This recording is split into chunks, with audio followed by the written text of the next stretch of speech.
Hello, everyone. Thank you so much for joining us today for our Real Talk session on conquering gender-based discrimination. We have a couple guest panelists with us today who we're going to have everybody introduce themselves. Unfortunately, David Robert, our regular panelist, was a little under the weather today and wasn't able to join us, so we wish David a speedy recovery. To start us off, I'm David Sarnoff. I'm the Director of Strategic Partnerships and an Executive Coach with Loeb Leadership. For those of you joining for the first time, Loeb Leadership is a management consulting company that does executive coaching, management and leadership training and development, culture consulting, as well as retreat work and diversity, equity, inclusion. Start us off, Joy, would you please introduce yourself and tell us a little bit about you? Absolutely. My name is Joy Stevens, and I am the Diversity, Equity, Inclusion subject matter expert for Loeb Leadership, as well as a public speaker, webinar facilitator, and executive coach. Thank you so much, Joy. Tamara, please continue. Hi, everyone. I'm Tamara Fox. I'm head of consulting for Loeb Leadership, and I'm also a health and wellness coach. Excited to be here. Thank you, Tamara. And Natalie Loeb is a guest panelist today.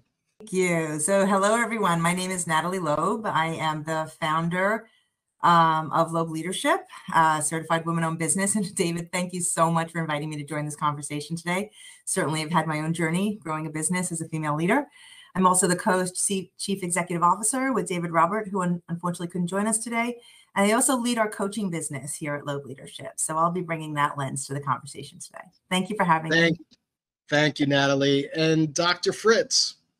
Hello, I am Fritz Collette, Senior Consultant with Loeb Leadership, and I also have a background in clinical psychology, and I'm also a therapist, so I bring that background plus a systems overview look at things. So I'll be listening to today's conversations and jumping in wherever I can help and being quiet when I should be. Thank you, Fritz. And we have a guest panelist from outside the Loeb organization today. Melissa, welcome, and please share a little bit about yourself. Hey, yeah, thank you so much for welcoming me into this conversation. My name is Melissa Swanepoel. I am the COO at Farbridge, which is a video game studio that is sort of half based in Austin, Texas, but we are a remote workforce currently. So we're all over, scattered delightfully. And I have worked in the video game space for coming up on almost a decade. And before that, I did over a decade in live television broadcast, film, independent film, all of those sort of like creative media narrative outlet situations.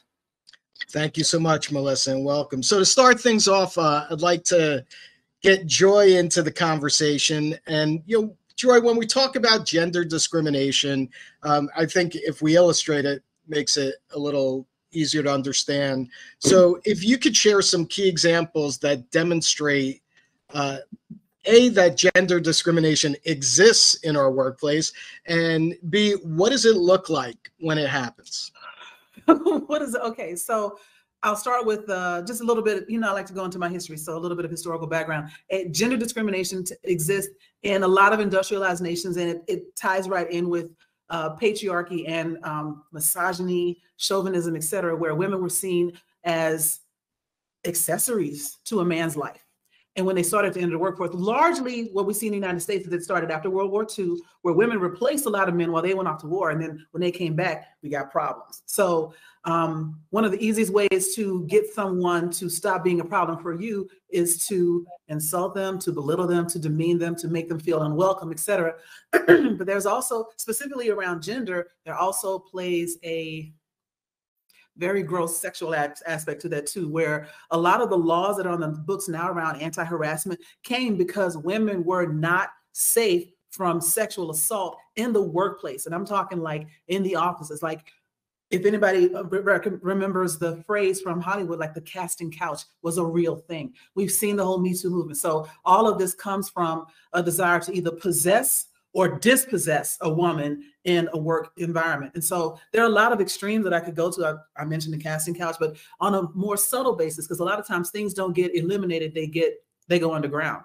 And so there's a lot of subtle gender-based discrimination that happens now, like not paying women the same, because the idea still persists Even though 51% of American households have a woman as the major breadwinner, the idea still persists that when women start a family, they won't want to work, or they won't need as much, or their contributions are not as strong or as much as a man's. And that goes from, don't worry your pretty little head about these things. Oh, you're bossy for a woman. A lot of the aggressive, mannish, there's a lot of things that they'll say about a woman that sticks up for herself and trying to, secure her own future. And I could spend the next hour giving you examples, but that's just a few of them. No, Joy, and one of the examples as you were speaking came to mind for me, particularly in the legal profession.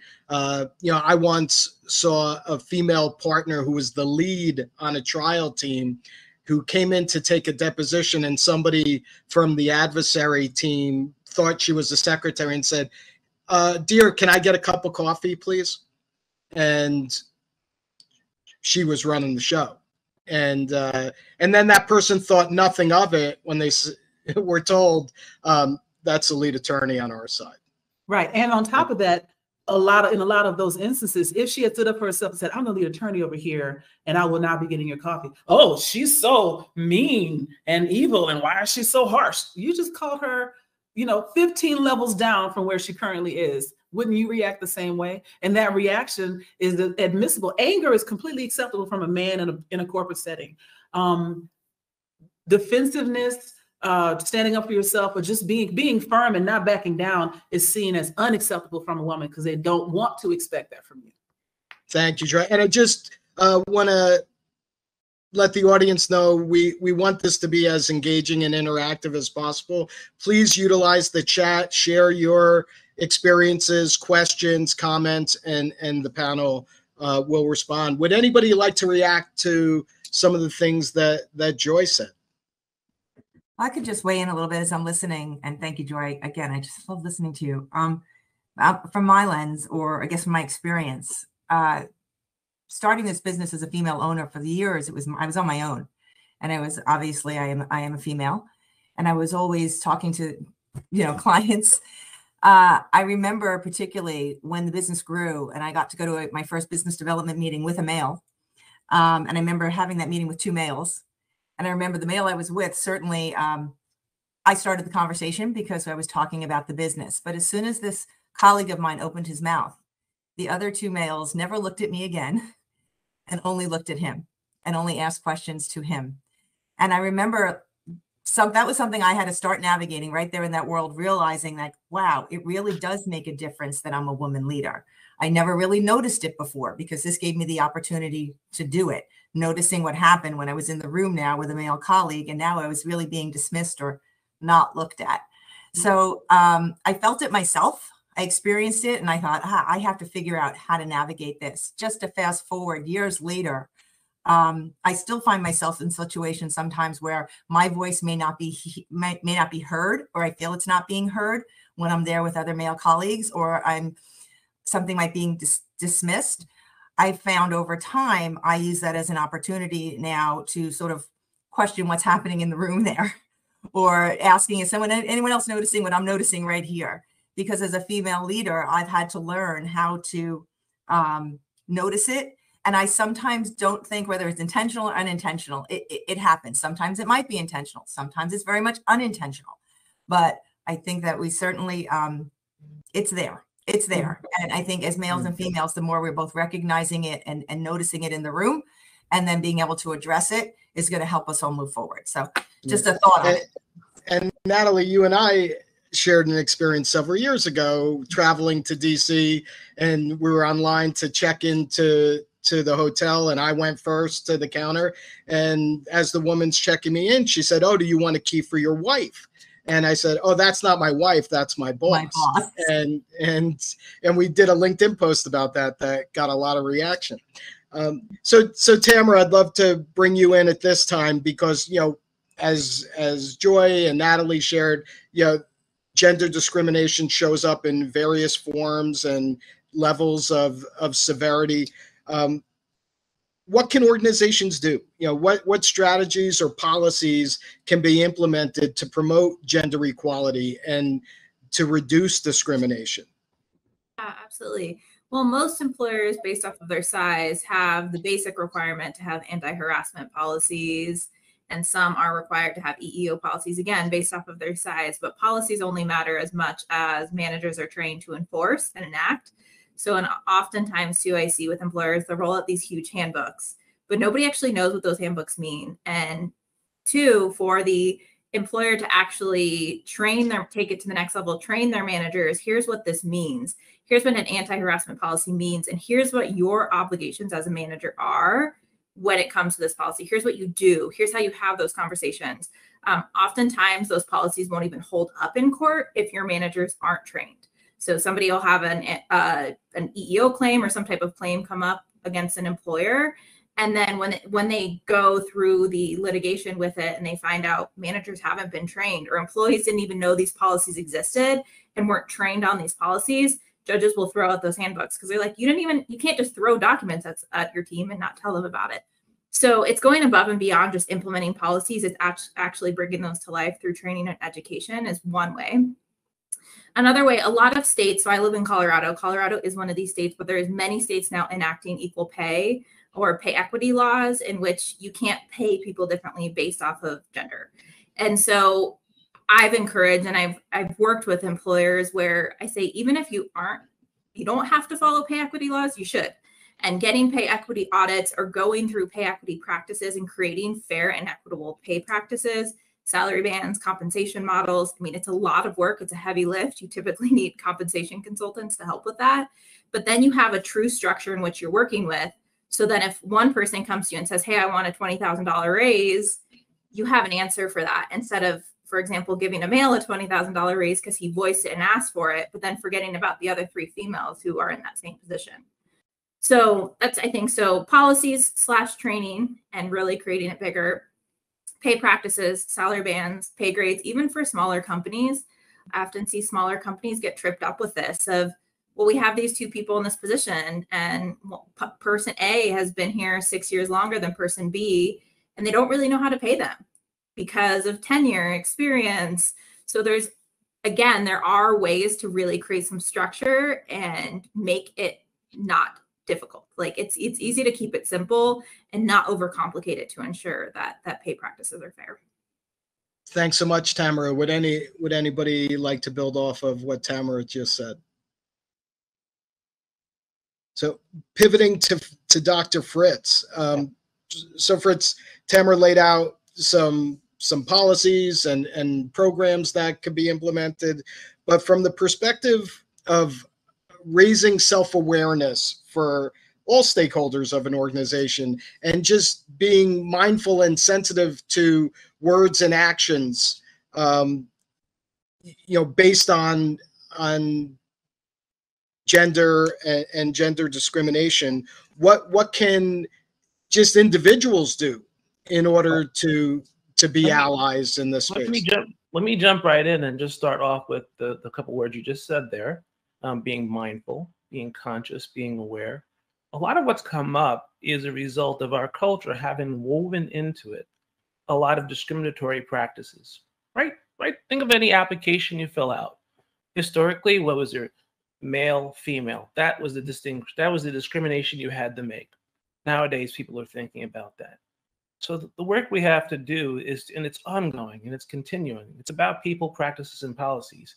I'm echoing David Roberts, who usually says that, which is we have to become conscious and mindfully aware that these things occur. That mistake that's happening at the counter, that's my boss, not my wife, or paying people different. A lot of us have these things woven into our being, consciously and unconsciously, implicitly learned from examples over and over again. So the only way we're going to change that is through interventions that are about revisiting this work, because we all have, the psychologists will say we have a conscious mind.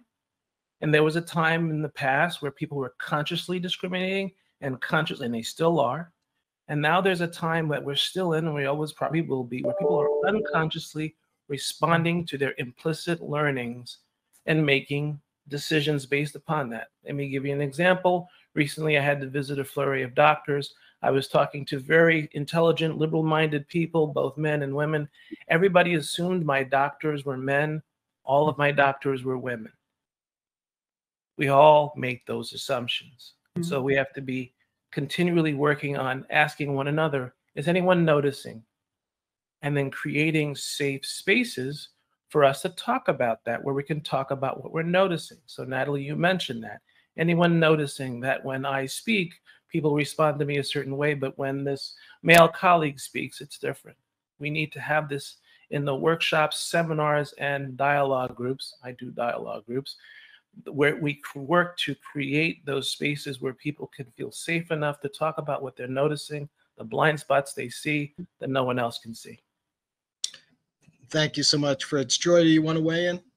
I was just going to say, it only takes 2 generations for something to be the way it's always been done.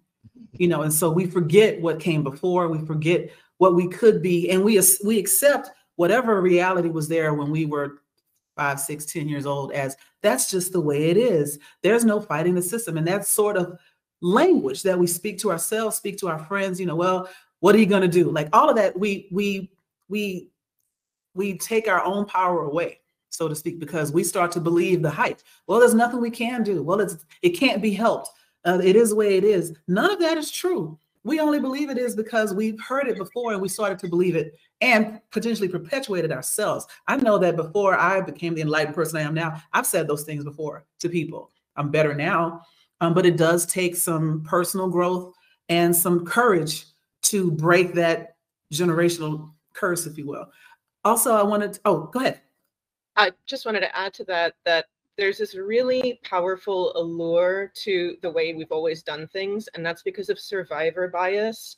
Your brain literally looks at, these are situations I've encountered before, and even if they weren't perfect, I survived, my friends survived, my family survived, so this must be fine, right? But you're not looking around and seeing the spaces that would have been taken up by people who would have made it through those gates if those gates had been less selective or less discriminatory.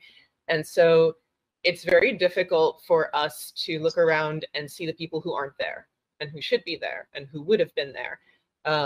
And so you really find this sort of like the seduction of the comfort, right? Of like, oh, I'm comfortable. I made it through okay. That's fine, right? That's fine, right? And if you don't start asking that question even in like interactions that you might have day to day, that you're like, these are very normal interactions. If you don't bring this like lens of curiosity of like, could this be different? Could this be better? Could more people be in this conversation or in this room?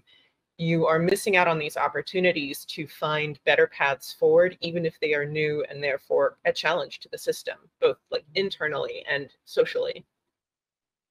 Melissa, if I could just, Tamara, did you want to jump in? I can't hear you, Tamara. Sorry, I was muted. Yeah, I wanted to weigh in on that. It's also a comment we got in the Q&A, and I think it ties into what Melissa just said nicely of the comment we got, thank you, from the audience members about how it's interesting how women are inherently involved in HR because of the emotional aspect, yet sometimes aren't taken as seriously in other management areas such as IT, finance, etc., due to experience. So it's just what Melissa, to kind of tie off what Melissa was saying, is challenging that comfortability of women don't always have to be HR. Like, yes, women do I mean, I've been in HR most of my career.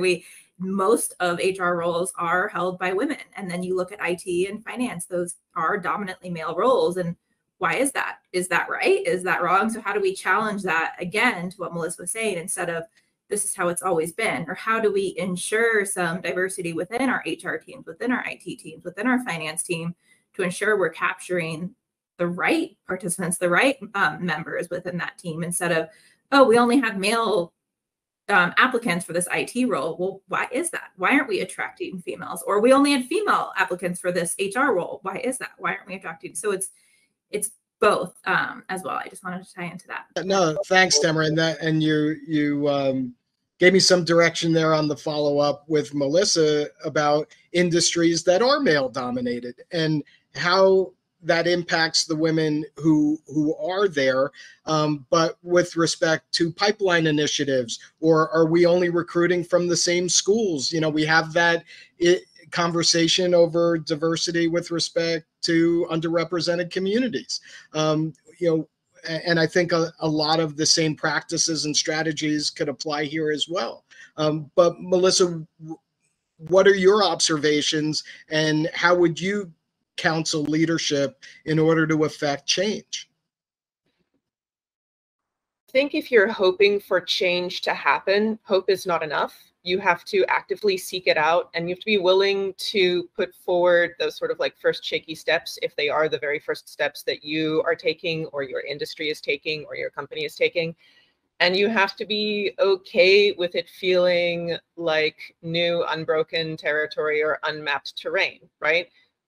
Which is uncomfortable. Starting a company is difficult and challenging and scary and roller coastery enough, right? Without wondering if you're also being, quote unquote, a terrible person at the same time.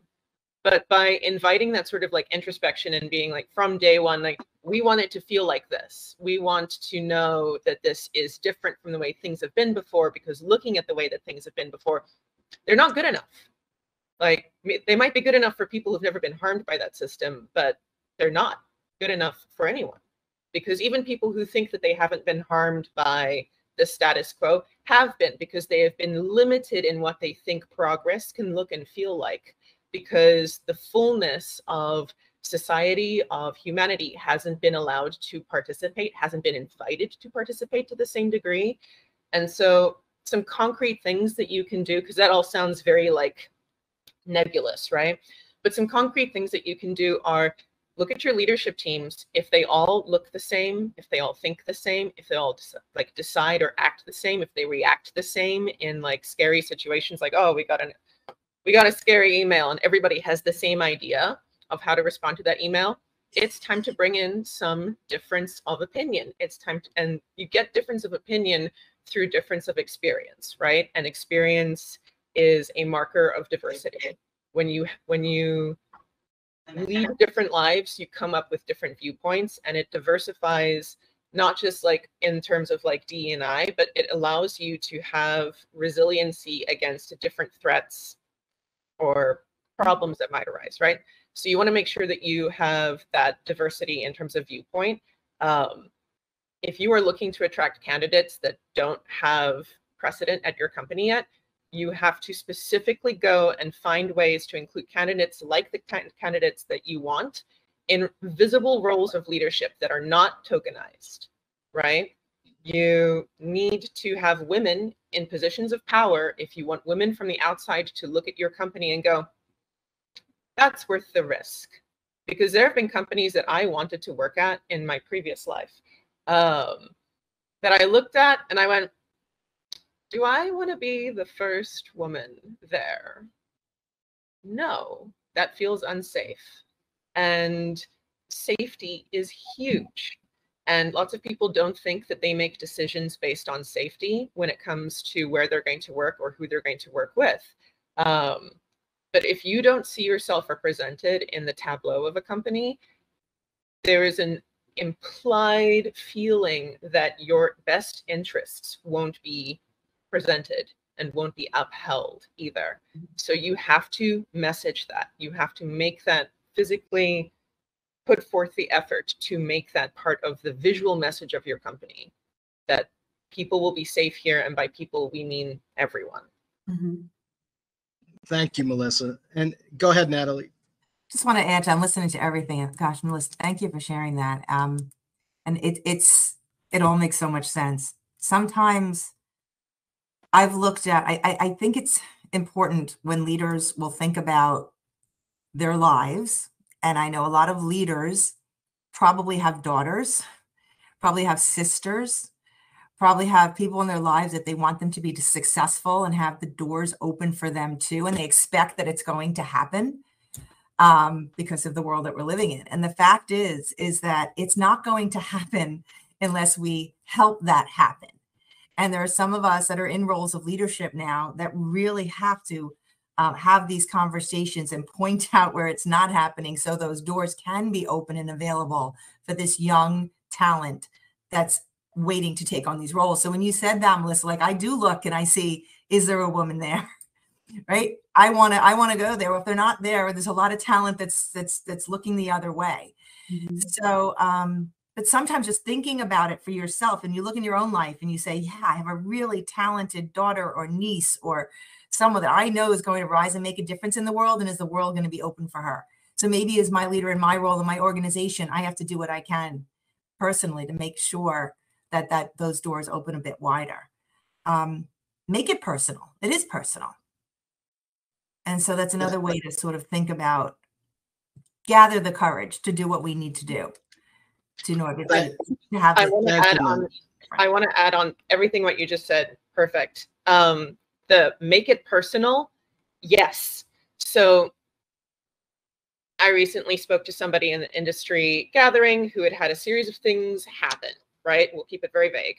But in this situation, they experienced a meeting in which somebody made some insensitive gender-based remarks that were not over the top terrible, but were never enough to let you know that, like, oh, people still talk like that when it's closed door and they think they can get away with it, right? And so the conversation we had was like, well, how would you have reacted if XYZ person was there? How would you have reacted if they weren't there? All these things. And the thing that I wanted to impart in this conversation was, when men who think of themselves as allies, who are trying to do the good work and who are succeeding most of the time in doing the good work of, like, I'm standing up for people, I am shutting that conversation down when I realize that it's there. They're maybe not always catching on quite as quickly, but all that stuff, right? But we had this conversation of, like, would you have made such a big effort to shut this down if there had been no women in that room? And the question was like, yeah. And I'm like, because I want you to think that when you allow a joke or a comment like that to be made around you, even if it's not targeting your gender or your skin color or your cultural heritage or anything like that, if you are completely unharmed by this thing happening, you're not, because you are at that moment choosing to let someone who does think and act that way think that you are in alignment with them. And when you message that to the person who's already, like, making gender discriminatory remarks or anything like that, like, they think that they've gained an ally, you will find that the people that you are interacting with will shift over time if you permit that behavior around yourself. And that is harmful to you. If you allow yourself to be acceptable to that crowd, that is harmful to you in the long run and potentially in the short run, depending on how quickly, consequences happen.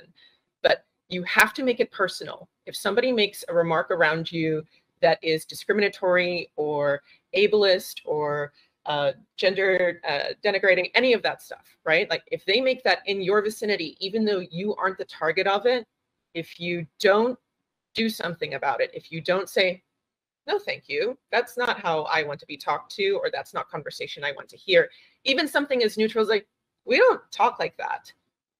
Any of that, make it personal. It's such a vital thing. You have to make things like this personal, even though they don't actually apply to you. They do. You're just not seeing it yet. Thank you so much, Melissa. And Joy and I last week facilitated a couple workshops on performative versus authentic allyship.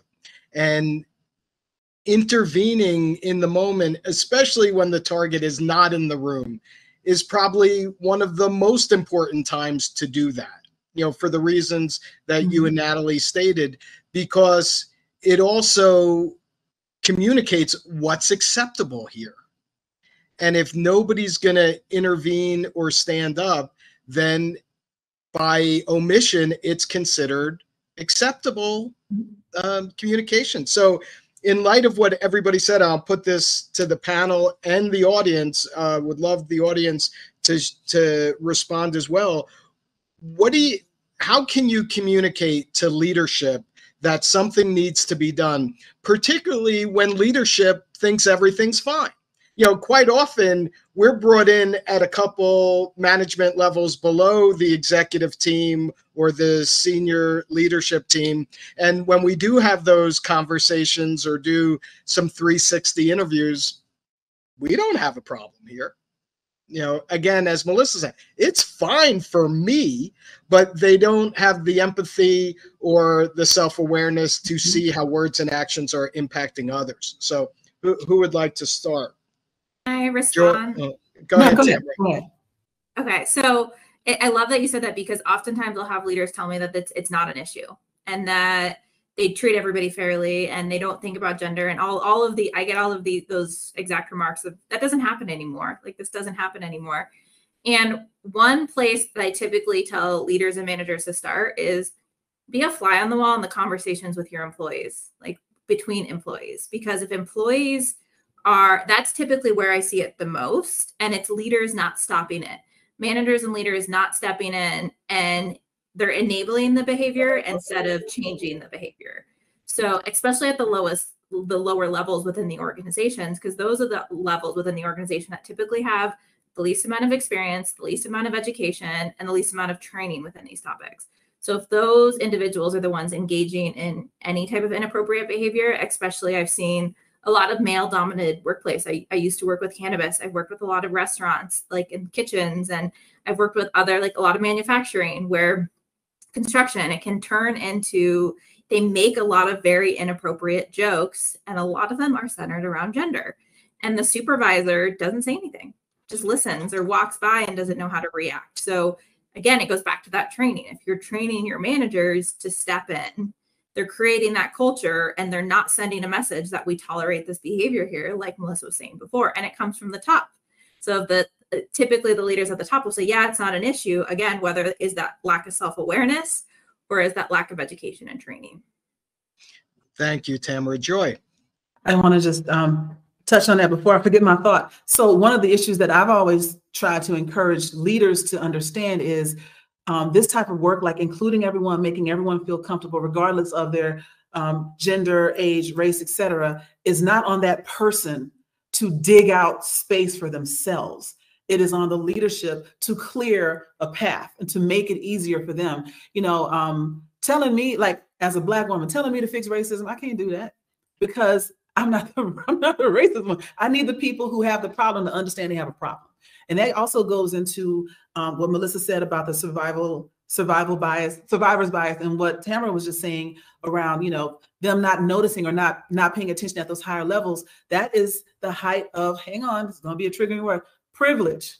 That is the height of privilege, when you don't have to worry about a problem because it's not your problem. And so you go blithely on with your day or with your goal, your project, whatever it is, whatever your priority is. And this is low priority because it doesn't matter to you today in this moment, but it matters to somebody in your organization today in this moment. And by you ignoring it because I got other things to do, you're basically saying whatever I'm doing is more important than your safety, your dignity, your livelihood. And if that's the message you want to send, don't be surprised when you get high turnover at those lower levels, because they are seeing this message from you. I hired you, I want you to work, but I don't want to care about you. And that very much over the last 2 or 3 years has become very prevalent. A lot of people think that folks were leaving during the Great Resignation because they didn't want to go back into the office. That was the straw that broke the camel's back, because they had a year and a half to sit at home and think, do I want to be treated the way I've been treated? Working from home allowed them to rest from all of the microaggressions that they got on a daily basis. And then you want me to go back into that office and risk my life in 2021? You must be out your mind. I'm not doing this. I've learned what it feels like to value myself, and I don't value being mistreated in this role anymore. And so now you've got people having to learn quickly how to care for their employees at every level, and how to make sure they stamp out leaders that are abusing their power. And it doesn't always mean something drastic. Abusing your power can mean you don't do performance reviews until the end of the year because you don't worry about it, you got something else to do. And then at the end of the year, you fire a couple of people and they should have known. The way that we can haphazardly steamroll people, run over them, run over their needs, their desires, their feelings, etc. Treat them as just another number, and then wonder why that number left the company and took all of their experience and all of their training and all the money we spent onboarding them, took it with them. So I'm saying a lot. I'll let anybody else jump in. But yeah, no, if I could bring Fritz in, because I know Fritz soaks everything in and has his unique lens. So Fritz, if you could just share some of your observations and how you would advise leadership or somebody to approach leadership to get them to engage on a more significant level to address the issue? Thank you for that. One of the things that I'm talking to leaders is I try to understand their motivations. I try to get a sense of what makes them tick. I try to get a sense of whether they believe in things like, Melissa, when you were talking, the Martin Luther King quote came to mind: a threat anywhere or injustice anywhere is a threat to justice everywhere. And a lot of leaders may not be cued into that they're living in an individualistic mindset where they're just worried about themselves or their bottom line or their company. But a lot of leaders, when I get them into thinking about what legacy they want to leave behind, what meaning they want to leave behind, what impact they want to have on the world, I get them into thinking in a more collectivist standpoint, from the perspective that the people that are suffering, who are not me, but I have the privilege of seeing that their suffering is there, but I don't have to do anything about it. Can we get them to start to care? Can we start to increase? And it's been amazing to see a lot of leaders, they actually do respond to that. But first, you have to meet people where they're at. And if they now start to go from a place of, wow, I used to just think of myself and how it was affecting my career or my company, my bottom line, but I'm now seeing the higher turnover. I'm seeing the cost that it's having on our company. I'm seeing the impact it's having on society. A lot of people really do want to do good, and they just didn't know how. And so, Melissa, when you were talking about it not being represented in the world, this work can be incredibly draining because we're constantly walking out there creating visions for people.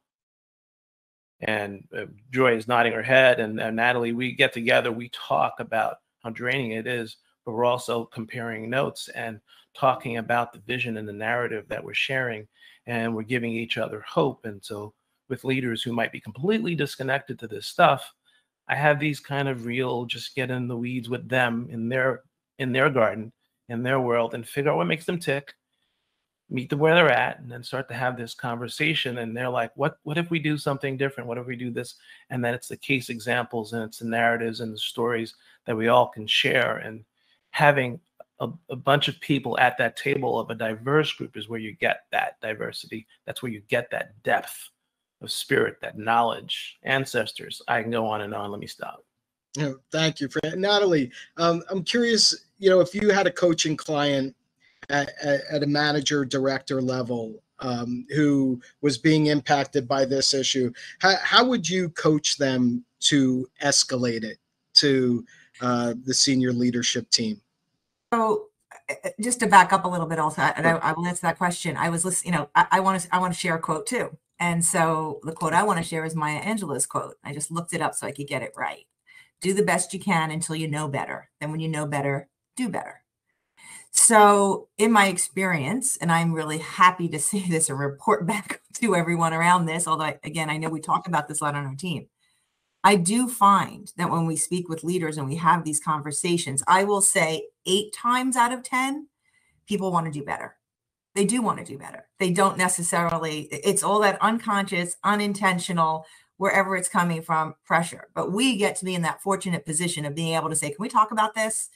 Or they bring a pain or a need to us, and we get to dig in and we get to see what's going on. And then we get to gently coach leaders around, or ask questions and get them curious. So they begin to understand what's going on. And then guess what? They know better, and then they can do better. So I do have hope around all of this. I really do. I think that a lot of folks get stuck about having conversations with leaders. So now go to your question to me, Dave. If you're saying if I was coaching a female leader or who was feeling uncomfortable, what might I say? It's a tough question to answer because there's so many things that are individual about it. I coach some female leaders that are feeling very much so that because the way they behave is very similar to the way they behave as a man, but they're getting called out about it because they're a female. So we have to talk about what's the culture that they're in. Do they want to remain in that culture? And if so, how do we navigate that?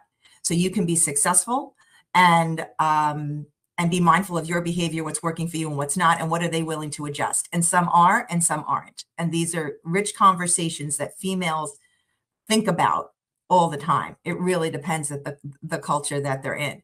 I have some female leaders that say, stop this female leadership crap. I'm a leader. I'm not a female leader. I am a leader. And I want to be seen as a leader like any other person male or female, and what is it that I need to do to be successful here? And so then we'll talk about what that looks like for them. Again, really keeping in mind what the culture is that they're working with within their firm. So it is really very individualized. I will say this, if I can turn it, what I know works is that any leader that is willing to demonstrate confidence and belief in a woman and show them and say it out loud and just say, I know you got this, go for it. How can I help or support you in any way? You're going to get a lot of bang for your buck on that. Because there is, I don't even want to call it this imposter syndrome thing. Everyone doubts, male, female, but particularly when someone shows faith or belief in somebody, and particularly perhaps maybe females, when maybe there is a struggle in the culture, you're going to do them a huge favor, and you're going to help launch them and be able to be successful and find the courage to do what they need to do. So I'll come from it from that place, because I think leaders really make a difference in terms of how we can encourage other women to be successful. And I want to put a fine point on that. Just like encouraging women it's exactly what you're saying. Like, giving them that boost to their confidence, their sense of self. You got this. I've seen you do it. I know you can do it, etc. But then also spouting that with other people that may doubt, that don't know as well. I know she can do this. When they talk about being in the room where it happens, I advocate for her in this role. I know she's got what it takes. She's the perfect person to do this, etc. Versus just telling her, tell everybody else to help. It's something that Melissa has mentioned before, like, from the sport of curling. Yeah, smooth that ice in front of them. So that it makes it easier for her to move forward, instead of just putting energy into her and making her clear the way. Help her clear the way. Can I add just one more thing? Please. I can't tell you how many female leaders that I have coached, and they do seem to pay more attention. In my experience, I haven't done the research on it, but some of them will actually score pretty high on their EQI assessments on empathy, and then they think there's something wrong with them, and they go, wait a second, I'm high here. I don't see it around me. It seems to be helping me. It's helping me build business. It's helping me but I'm not noticing it. And is something wrong? And they're really confused. So my point is, who we are as individuals, we all have strengths. If you notice that strength, and we're talking about gender here, you notice a strength and a gender, and it's working for that person, notice it. Give them the courage and make them understand, keep going with it. And yes, we have to learn how to pull it back when it's not working in a certain situation. But particularly, I've seen it a lot around in the female gender, questioning these skills that they have, what they are strong at. And for some reason, they're not noticing it in the entire organization. Now they think there's something wrong with them. No, there's something right with you. And that confidence to keep going. Melissa. Yeah, I would love to hop in on this thread and just also say thank you so much, Joy and Natalie, so far. Like, yes, snapping along with you. That is excellent stuff. Thank you. One of the things that I've noticed, both in terms of like coaching teammates, but also the phenomenon of the sort of like emotional networking that women do in business or in industry, where they're not just networking in terms of, oh, let's close a deal or let's develop a new client relationship together, anything like that. But there's also this sort of like co-coaching that women offer each other in a networking style, but like almost like a safety net, right? Like everybody's heard of the Whisper Network. This is like the dark edge case of it, where like, oh, we really need to address this situation, which is a safety concern. But there's also this sort of like, just in general, a safety net of, if you go to a conference and you're one of 12 women in a sea of men, you're going to notice, you are going to clock every like woman that you see, and you're going to be like, there's more than one of us in this room. Okay, there could be more, but at least I'm not alone, right? And one of the things that this sort of, it benefits from the fact that women are culturally cued and directed more to be emotionally aware of their surroundings, because we're supposed to be caretakers traditionally. And part of that is both assessing what people want and sort of anticipating needs, but it's also a safety issue, right? Like you become really attuned to your environment and you're like, something feels off in this room. And if you like lock eyes with another woman, you can tell she's also feeling, you're like, shall we go? Like, let's have an excuse. Like, let's go to the bathroom and talk this through, kind of thing, right? every strength is also a weakness, right? If you put somebody who's really emotionally intelligent and they're like picking up on everything in a room where everyone's quiet, they are going to pick up on like the what's not being said the entire time. And it's going to tear them apart inside because they're not supposed to know this. They're not that smart. They shouldn't be there. They didn't really earn their place. They're the diversity hire, or like they're the token hire, all of these things, right? So like that tears you down from the inside. And it become this weakness, right? Where you're in these spaces and you've earned your place there, but you feel as if you sort of lucked in, or you were brought in as like a pity token or something like that. And that is caustic, both to the soul and to your ability to show up as a fully agencyed individual who's capable of making decisions and standing by them and having that sort of self-esteem, right? Like you trust yourself in different situations. And so that's one of the places in which like having this high emotional intelligence that's sort of like really expected of women and really benefited from by companies, because women will know when something's wrong, or they'll pick up on the vibe a lot faster because the vibe impacts them directly. If everybody else is upset in the office, like that is a danger signal to women. And so companies do benefit from this, but it can just as easily switch over into this weakness, right? Like this thing that's actively harmful to women in the workplace. And the only thing that I have found that is even remotely good at combating this like weakening effect of that, right, is you have to be in community with other women who are willing to talk about this. And then you have to bring men who are trustworthy about emotional intelligence, to bring them into that once you're ready and be like, this is what's going on. This is how that feels. Let's have a conversation. Let's have a larger group conversation about this. Because if you don't talk about this weird, nebulous thing that's never really been a consideration before, because for a really long time, it was almost only men in these like industry positions and these business positions. And now you have an influx of people who've been trained to see the world entirely differently. And they're bringing that expertise, because it truly is expertise, right? Emotional expertise. They're bringing it into this company, and people are like, why are you inventing problems? Why are you seeing things that aren't there? And it's just like, no, they're there and they're visible. And if you support people through their emotional experience to be able to come to very solid conclusions and useful actions that are like derived from these situations, you will benefit so much. But you can't do it alone. Thank you so much, Melissa. Would anybody else like to weigh in before we move on? All right, and again, to the audience, please. He's a little delayed though. Fritz? Oh, Fritz? You know, Melissa, you were just reminding me, in some ways, Deanna Troi, anybody know the reference from Star Trek? She sits to the side of the captain, and when she feels something in that series, the captain stops everything and pays attention. And that is what she can feel, something happening a universe away. Wow. And we need we need those spaces where when you bring that quality, that intuition into a space, that you have a space where when you open your mouth, when you make a motion to say something, someone's paying attention and invites you in, as opposed to remains in their own zone and shuts you out. Thank you so much, Fritz. And again, to the audience, please, we welcome your questions and reactions. I'd like to pose to the panel one more question before we start doing key takeaways.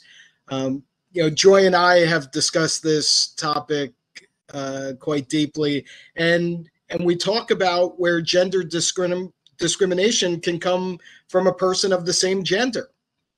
So with respect to appearance, ability, whether or not we belong, how would you advise somebody who's feeling and experiencing that discrimination from someone who's like them? So I think, go ahead. Tamara, go ahead. No, okay. Please, Tamara, jump in.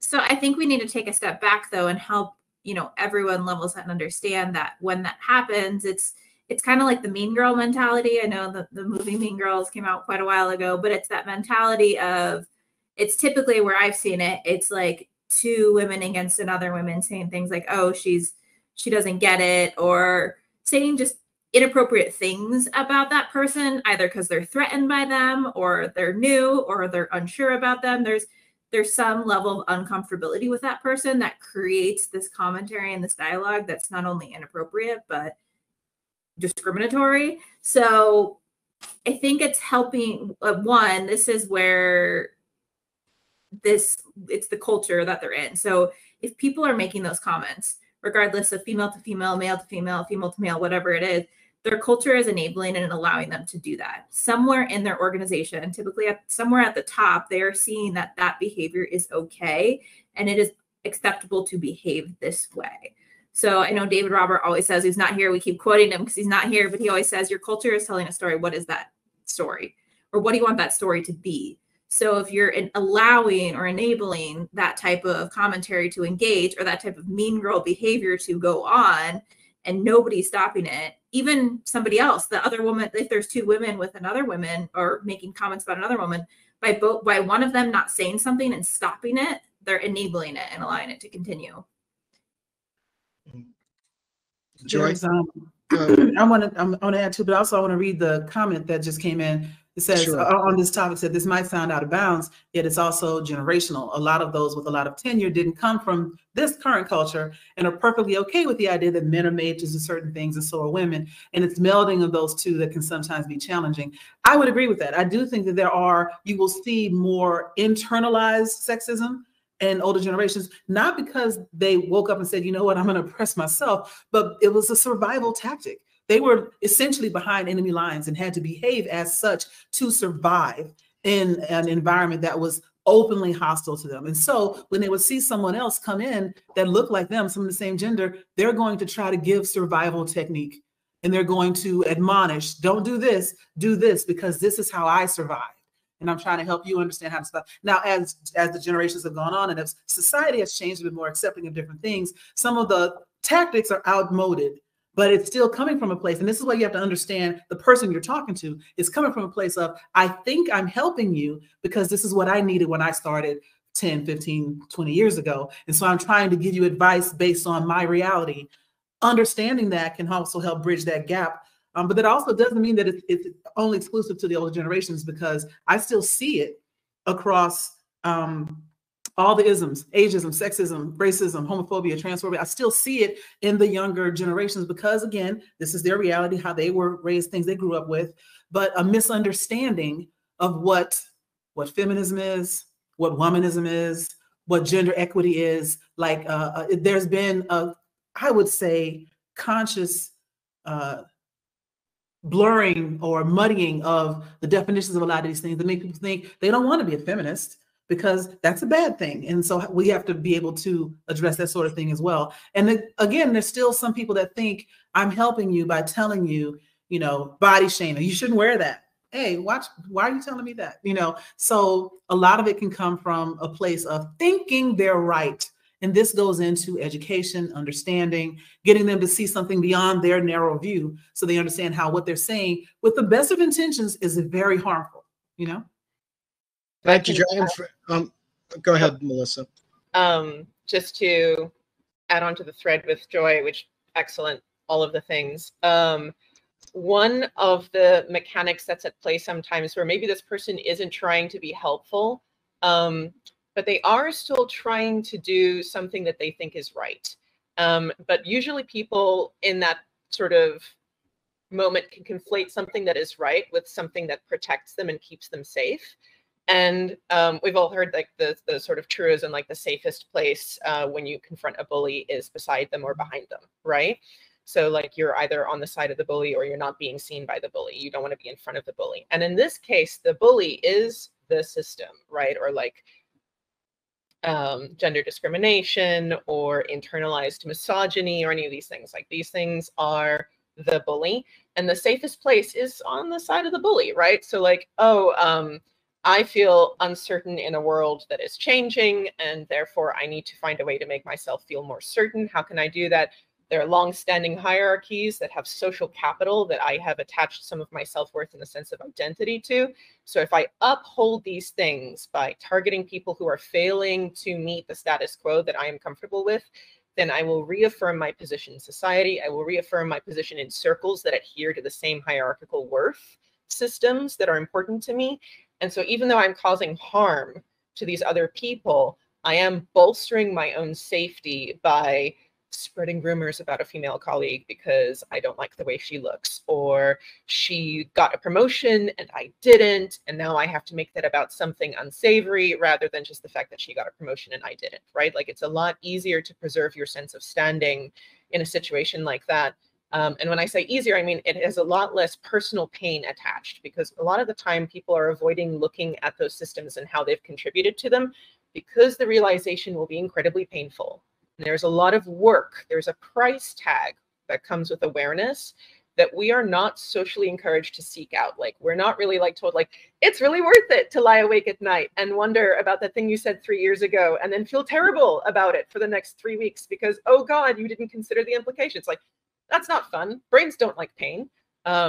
But it's worth it in the long run, right? Because you start contributing to systems that are building people up, that are encouraging the full actualization of individuals. And the more that you get to work with people who have done self-searching, self-seeking, and self-growth, you start to actually become part of a community that is really full of full individuals. And that is a future worth pursuing, both at the individual level, at the social level, at the company level, at the country, at the world, right? Like, bringing as many people to a sense of fullness and then working together is going to land you in a far better square down the future, right? Than if you just persist in the, like, upholding these systems that make you feel safe in the moment.